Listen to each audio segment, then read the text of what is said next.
Keeping our citizens safe is my top priority.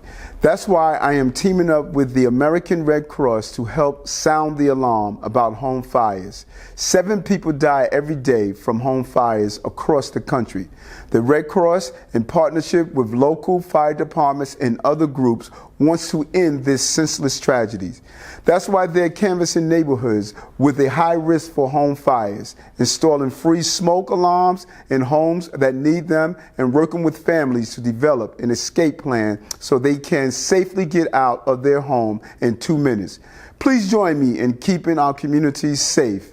You can help by volunteering with the Red Cross at their Sound the Alarm Save a Life event. To find out more about Sound the Alarm Save a Life and learn how to keep your family safe from home fires, visit soundthealarm.org. Thank you for joining me in this life-saving campaign.